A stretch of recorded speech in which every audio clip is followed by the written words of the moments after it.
අයිබන් බොහොම ආදරෙන් ඔයගොල්ලෝ සියලු දෙනාම පිළිගන්නවා කොරියන් ලයිෆ් විත් නාම YouTube channel එකට සුන්දර දකුණු කොරියාවෙන් ඉඳගෙන.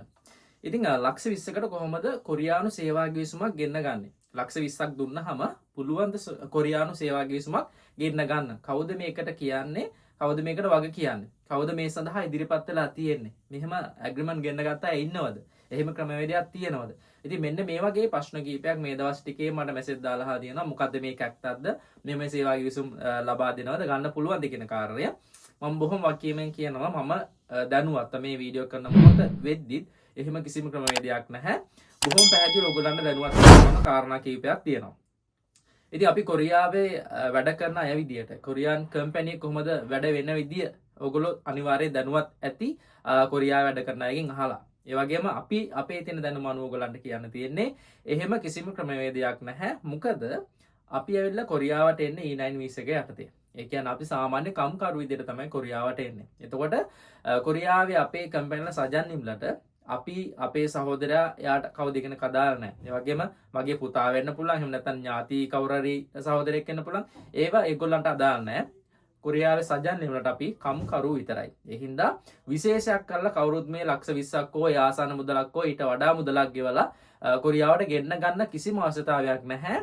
කොරියාවට සේවකයන් ගෙන්න ගන්න නිසි ක්‍රමවේදයක් තියෙද්දි. ඔයගොල්ලෝ දන්නවා පැහැදිලිව නීත්‍යානුකූලව වසර කිහිපයක් තිස්සේ කොරියාවට තවත් රටවල් 16ක් අපේ රට ඇතුළුව සේවකයන් ගෙන්න ගන්න ක්‍රමවේදයක් තියෙනවා. මේ ක්‍රමවේදයෙන් බැහැරව සේවකයන් ගෙන්න ගන්න කිසිම අවශ්‍යතාවයක් නැහැ.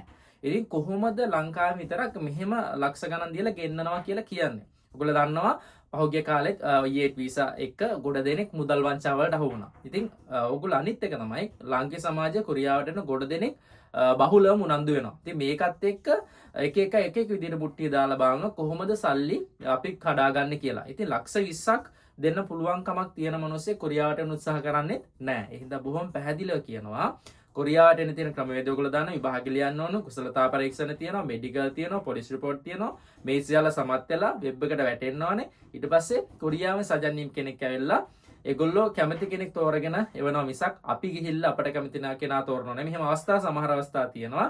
හැබැයි එහෙමයි කියලා මට ඔයා කවුද මොකක්ද කියලා තෝරලා බලලා එහෙම දෙන්න එහෙම කරන්න අමාරුයි. ඒක බොහොම අමාරු කාර්යයක්. එහෙම කරන්න බෑ. අපි කොහොමද සල්ලි වලට කොහොමද එහෙම කරන්නේ? අනික අපි සජන්නිම් එක ගිහිල්ලා ඇග්‍රීමන්ට් එකක් තෝරන තරම් ඔයාලට සජන්නිම් කෙනෙක් කියන්නේ කම්පැනි කාර්යකාරයෙක්. ඉතින් එයාට නිකන් කාල් නාස්ති කරන්න තරම් එහෙම කාලයක් ඒගොල්ලන්ට නැහැ. ඉතින් එහෙම නාස්ති කරන්න තරම් කාලයක් තිබ්බනම් ඒගොල්ලෝ සජන්නිම් කෙනෙක් වෙන්නේ නැහැ. ඒ හින්දා කිසිම කෙනෙක්ට කිසිම හේතුවකට ඇග්‍රීමන්ට් ගෙන්න ගන්න කියලා සල්ලි දෙන්න යන්න එපා. හැම කෙනෙක් ඉන්නවා නම් යා වංචාකාරයෙක් අහු වෙන්න එපා.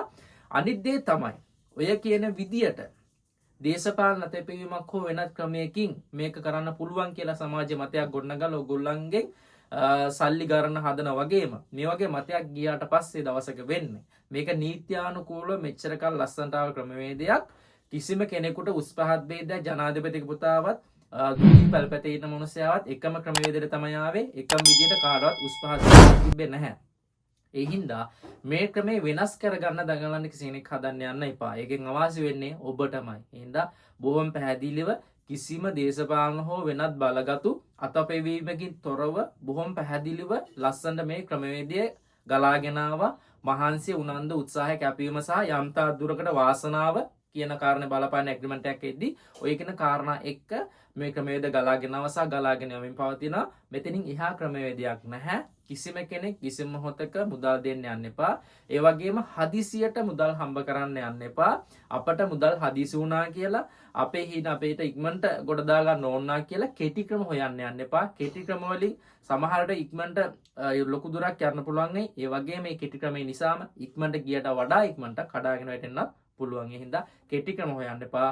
හරි පාර යන්න. කෙටි මාර්ගෙ ගිය ගොඩ දෙනෙක් අතරමඟට තරුණා හරි පාර ගියයි ලස්සනට දිගට ලස්සන ගමනක් අකණ්ඩව ගියා. එහෙනම් හරි පාර යන්න කෙටි පාර යන්නේ නැතුව. එහෙනම් තවදුරටත් කියනවා මෙහෙම නීති විරෝධී ක්‍රමවේද ඇති කිසි කෙනෙක් අහුවෙන්න එපා. හැම එන්න බෑ මාපු අයත් නැහැ. එහෙනම් එන්න තියෙන ක්‍රමවේදේ ඔයගොල්ලෝ දන්නවා විභාගිල්ල ලේ ක්‍රමවේද. ඉන්න ඒ ක්‍රමවේදෙට එන්න ඔයාට එන්න තියෙන අවස්ථාවට ඒ අදාළ කාලෙදී වාසනාවත් එක්ක ඔයාට එන්න ලැබෙයි. එහෙම එන්න ලැබෙන්න කියලා ප්‍රාර්ථනා කරනවා. කිසි කෙනෙක් කිසිම කෙනෙකුට මුදල් දෙන්න යන්න එපා. එහෙම ක්‍රමවේදයක් මේ මොහොතේ එනකන් නැහැ. එහෙම ක්‍රමවේදයක් එන්න එපා කියලා තමයි මමත් ප්‍රාර්ථනා කරන්නේ. මොකද ගොඩ දෙනෙක් බොහොම අහිංසක සල්ලි නැති. ඉතින් අපි ආවෙත් ඒ හින්දා අපිට සල්ලි දෙනම් අපි එන්නේ නැහැ. අදත් කොරියා වැඩ කරන්නේ අපි යම්කිසි අඩුපාඩු තියෙන හින්දා. ඒ හින්දා ඒ වගේ බොහෝ දෙනෙක් ඉන්නවා. ඉතින් ඒගොල්ලන්ට බොහොම පැහැදිලි හිණ හැබෑ කරගන්න තිබිච්ච එකම ක්‍රමෙදි මේ කොරියාවට එන එක. ඒ හින්දා ඒක වෙනස් කරන්න කාටවත් ඉඩ දෙන්න අවශ්‍යත් නැහැ. එහෙම වෙන්නත් එපා. බොහොම පැහැදිලි විභාග ලියලා යම්කිසි මුදලක් වියදම් කරලා ඕගොල්ලන්ට එන අවස්ථාවක් තිබ්බා. ඒ ක්‍රමයේදී වෙනස් වෙන්න අවශ්‍ය නැහැ. ඔය විදියටම ආවම හරි. ඒ හින්දා ඔගොල්ලෝ කිසිම කෙනෙක් අහුවෙන්න යන්න එපා. ඔක තමයි මතක් කරන්න ඕනේ. එහෙනම් සියලු දෙනාගේ කොරියානු හිණ හැබෑ වෙන්න කියලා ප්‍රාර්ථනා කරනවා. අපි දවසක කොරියාවදී හමු වෙමු. එහෙනම් සියලු දෙනාට වාසනාවන්ත සුබ දවසක් වේවා. ජය වේවා.